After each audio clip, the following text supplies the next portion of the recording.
everyone, and welcome to another Paletteful Packs video. My name is Monique Renee, and today I am going to be unboxing the Petite Paletteful Packs box for January. It's the first box of the new year, so let's open her up and see what's inside. Alright, first things I'm seeing in here are some pens. I absolutely love working with ink and pens, so I'm super excited about this. And of course, we've also got our drawing surface. This is another Legion sketchbook, Legion We Are paper. I think that's so funny for some reason. That really just tickles me. And this looks like it is their Stonehenge white.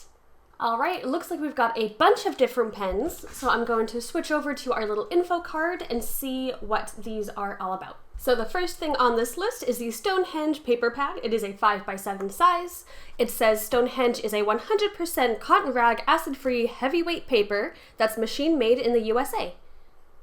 This versatile fine art paper offers a smooth, even surface with a slight tooth that resembles vellum. Oh, I love working on vellum paper. This is awesome. Ideal for a variety of media, including pen and ink, drawing, watercolor, printmaking, pencil pastel, or silkscreen. Wow.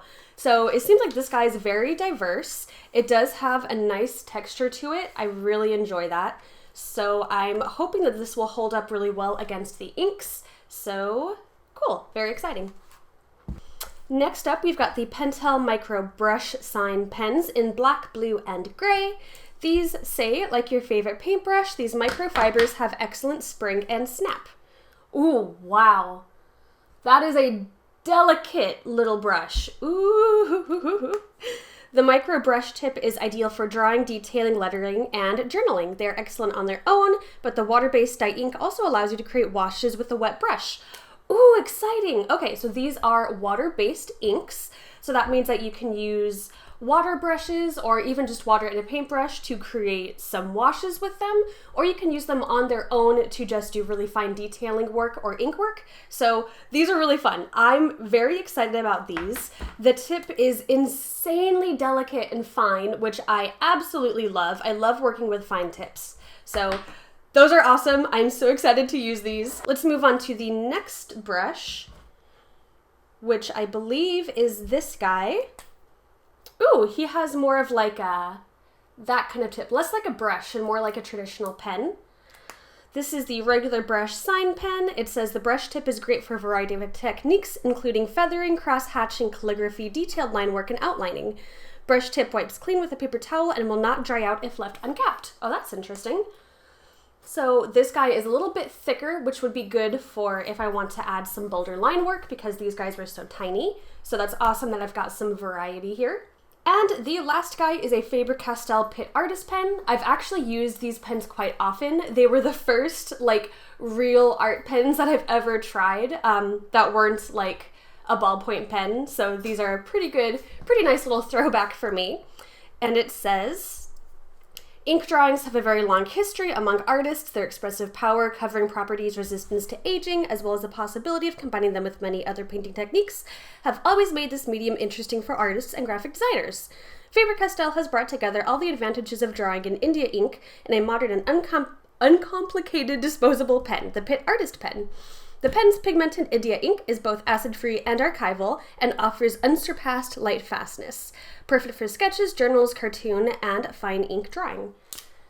And this is another bolder, yet bolder than this one, pen. So that's really good for those really thick, bold lines. And yeah, I've used these pens quite often and they're really, really great pens. So it says this is the Penuary Challenge for January 2020, and we've got a whole bunch of different prompts on the back. This is almost like an Inktober challenge, except it is Penuary for January. I absolutely love doing ink drawings, so I will definitely take a few of these and try them out with these pens and this paper. You can also use their hashtags Penuary and Paletteful Packs to share your work with everyone else.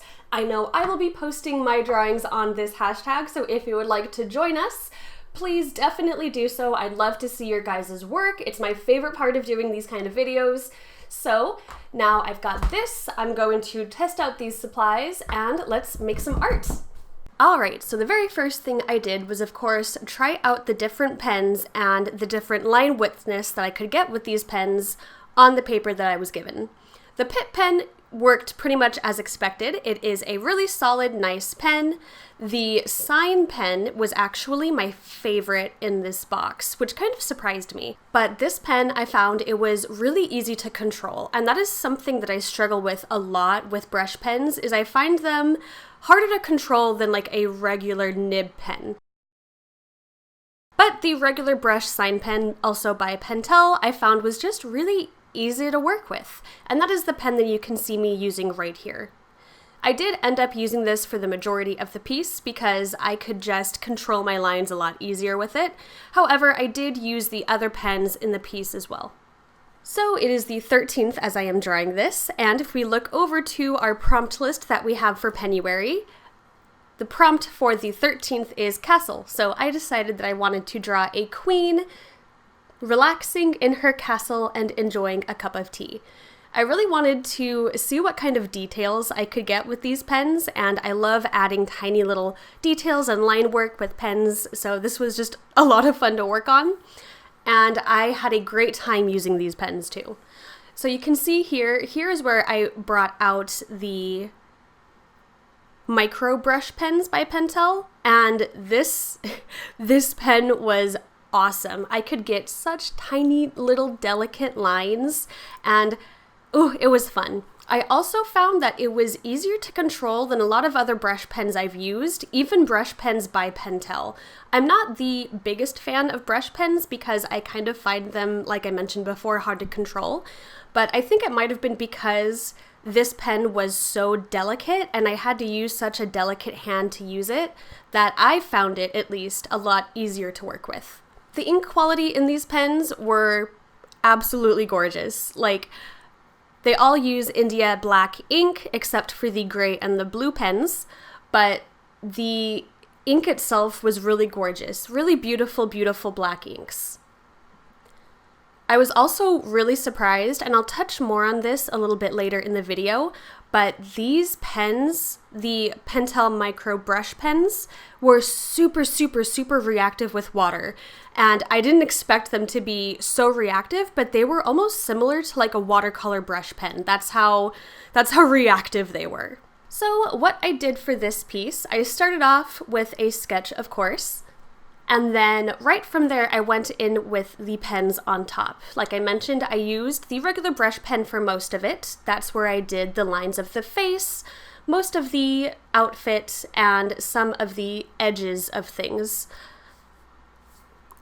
When I wanted some really fine, tiny details is when I switched over to the micro brush pen, and that's where I added the tiny, delicate lines in the hair and some of the clothing folds.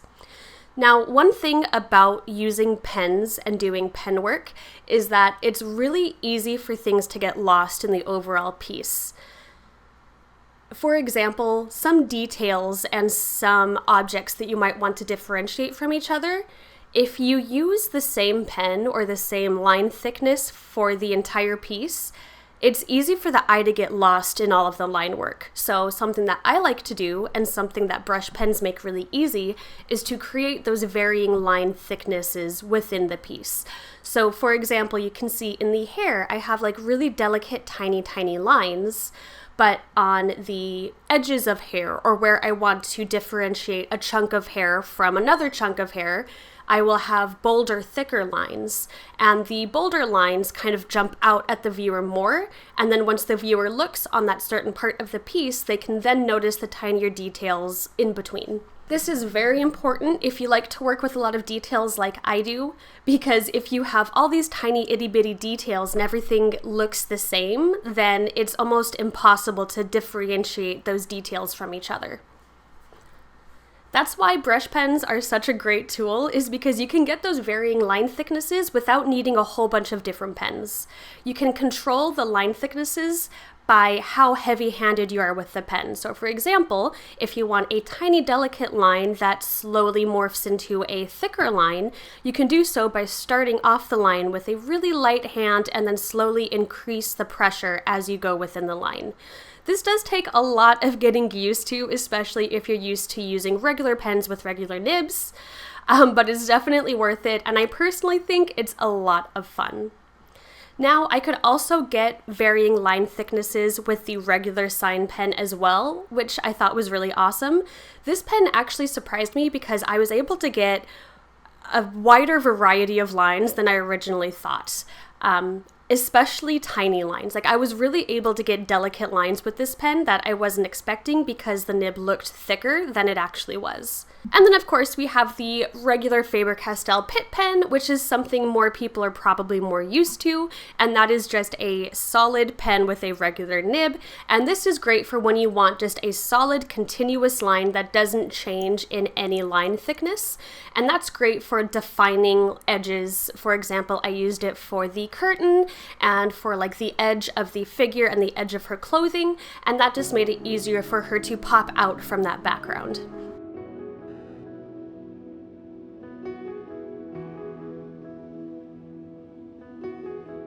Now here is where I started adding water to the piece, and like I said, I was kind of blown away by just how watercolory this felt, and it was a lot of fun. Like, I had so much fun doing this. I love using watercolor in general. Watercolor is like my favorite medium, so this came pretty naturally to me to just add water and kind of like feather out some of those edges. And it was just a lot of fun. Of course, this is not watercolor, this is water-based ink, so it doesn't react quite the same as watercolor does, but it is pretty similar. I will say I do feel like I messed up a little bit in this piece because I just got done talking about how a lot of things can get lost in the little details, and it's kind of hard with pen and ink work, and I feel like as soon as I started adding the water is where a bunch of things started to get lost. I ended up losing a lot of the contrast that I originally had when I just had the ink by itself with no water. And when I started, adding the more ink and smudging it out and feathering it out, a lot of that contrast just got lost. So that's something to keep in mind when you do work with these, is to try not to lose that contrast when you are working with them, especially because we have the black and the gray.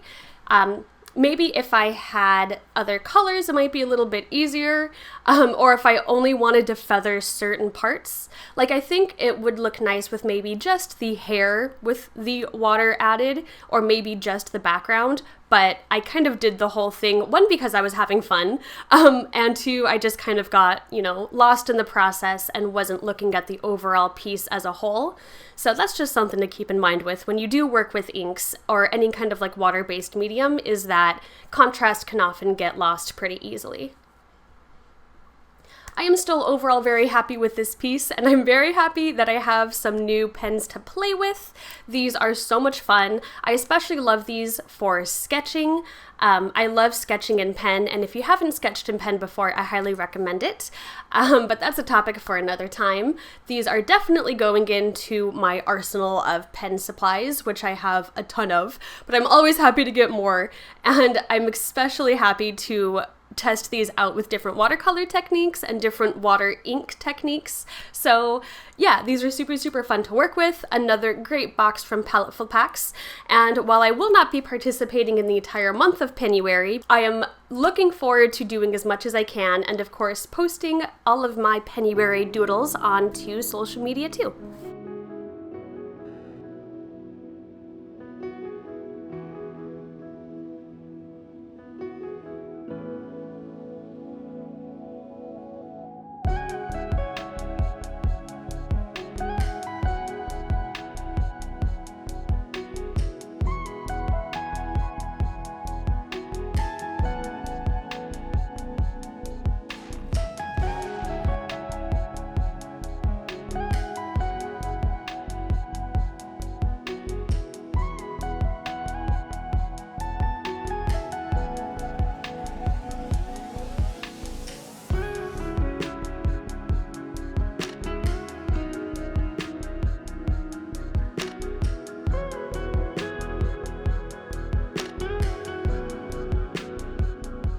Alright, so that's going to be it for the first Paletteful Packs box of 2020. I hope you guys enjoyed watching me work with these supplies. I love working with pens, so this was a really nice, fun start to the new year for me. Again, if you guys would like to join us Definitely feel free to post your own works that you've made with this box with the hashtags Penuary and Paletteful Packs so we can see what you guys have done. If you don't already have a Paletteful Packs box, be sure to check out the link in our description below so you can get one for yourself and join us in on all of the fun. I'll see you guys here next month for another Paletteful Packs box. Until then, I hope you guys have a great month and I will see you next time. Bye guys!